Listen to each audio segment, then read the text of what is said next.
step is to apply the Urban Decay's Primer Potion all over the lid. Next we're going to grab the 3D Luxe Multidimensional Eyeshadow by LORAC in the lightest color 0130, and we're going to apply this all underneath the brow.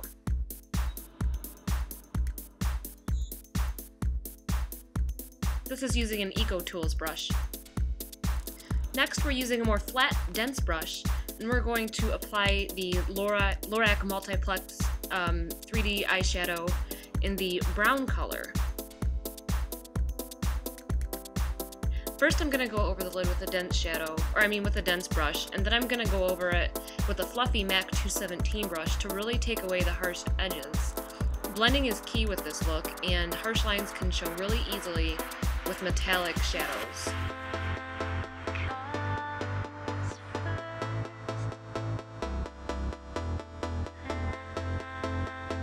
The next thing we're going to do is grab the darker of the three shadows, and also grab a smaller brush. I'm using one by Sephora, and I'm dipping it into the dark color, and I'm going along the base of my lashes, starting from about, I don't know, if you go about a quarter of the way away from your nose, that's where I would start, and I'm blending it outwards and upwards into like a V on its side. And I'm rubbing it into the crease, and then I'm going to take a larger brush and blend it around afterwards, but the main idea is getting the dark color along the lash line and into the crease of your eye, and you don't want to go too high, as this can overtake your look. Grabbing the fluffy 217 brush, blend it out using windshield wiper motions as well as circular motions once you get into the crease. Our next part is to grab a fluffy angled crease brush and just go over that area again. The whole idea is no harsh lines.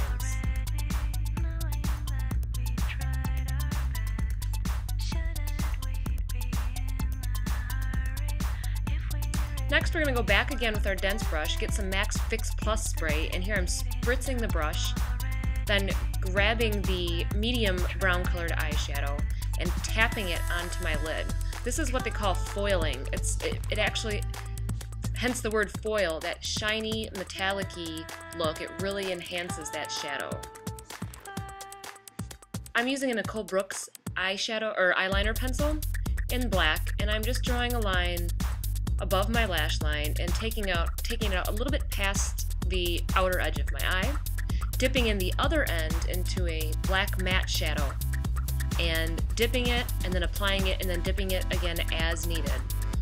This is, quote, smudging using the end of this brush, and the whole idea is to just create a softer line, and this helps the shadow or the liner last all day as well. After you've gone over the line, switch again to your 217 brush and blend it just into the crease. Use those circular motions to really blend it out. Use your finger if you think it can do a better job. Grab your liquid eyeliner of choice. This is LORAC's Front of the Line Pro in black, and we are just going along the very inner part of the lid, getting very close to the lash line. And this whole idea really helps the pencil liner not transfer to the bottom of the eye. This is a big tip that a lot of people don't know about. Applying liquid and pencil liner in combination with one another really prevents that fallout. Time for some concealing. I'm applying Maybelline's Longwear version concealer and blending it out using the Sephora Airbrush concealer brush. This does a great job of providing flawless, color-correcting coverage. I'm using the RCMA Professionals palette in Shinto, and this is what I call custom blending foundation.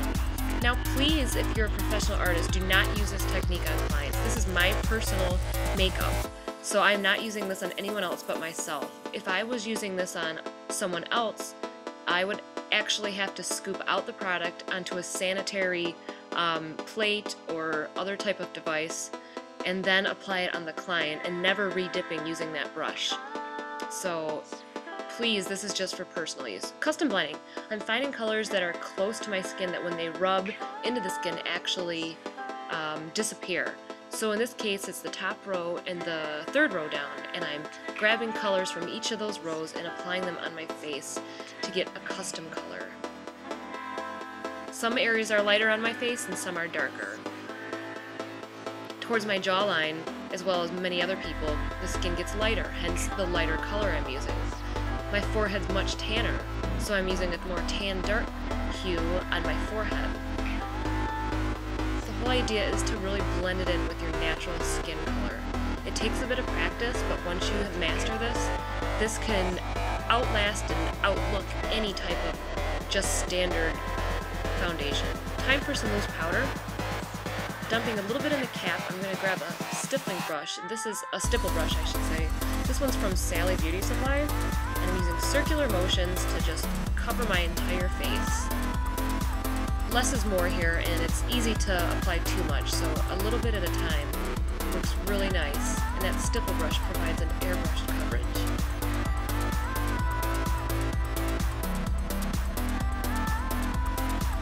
Our next step is to apply some brow gel. This is Max Brow Set in Beguile, and I'm just following the natural shape of my eyes, starting from the base of the lashes, or the brows I should say, and moving upwards. Notice the difference between the two. This saves time because you don't have to grab a brush and grab some powder or whatever. It's an all-in-one brow kit.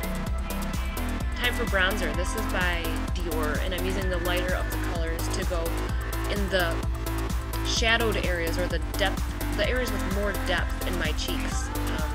You can suck in your sides of your cheeks to really find out where that area is. You want to go below the cheekbone and really blend it. Our next step is blush, and this is MAC's Peachy King. And following the cheekbone, I am starting not at the front of it, but more towards the middle back, and blending towards the nose. You don't want to start right at the front of your cheekbone, because if you apply too much, it's hard to blend out. This is an angled brush by Sephora, by the way. Time for the underneath part of our eyes. I'm using the same Nicole Brooks black eyeliner pencil, starting in the outer edge and going all the way, not all the way, but about 3/4 of the way in, switching to that smudging end again and smudging it inwards. You can also tap it into some black matte shadow to give it that extra staying power and blendability.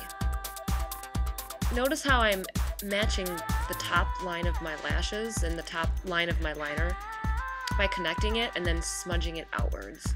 I'm switching to that brush again that we used earlier on the top line of my lashes, and we're just blending it all in, kind of going towards your nose. Now it's time for the other eye, and switching to the smudging end again to blend it.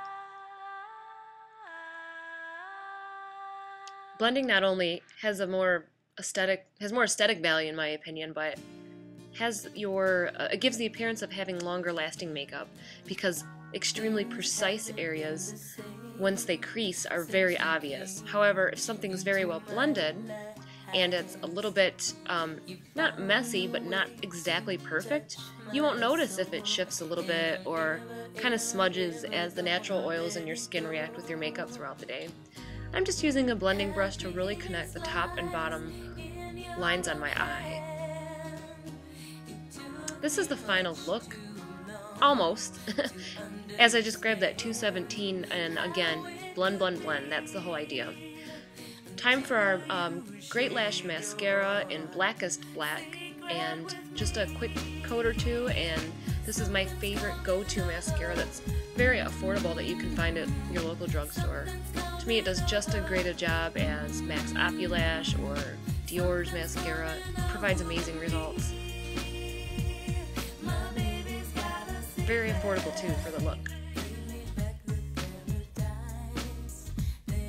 Well, I hope you guys enjoyed this video, and I hope I was clear enough about how I did everything. This is a great metallic look, again by LORAC, the 3D Luxe palette. You get a little really cute clutch with it too. So have a great day and happy Easter. Bye!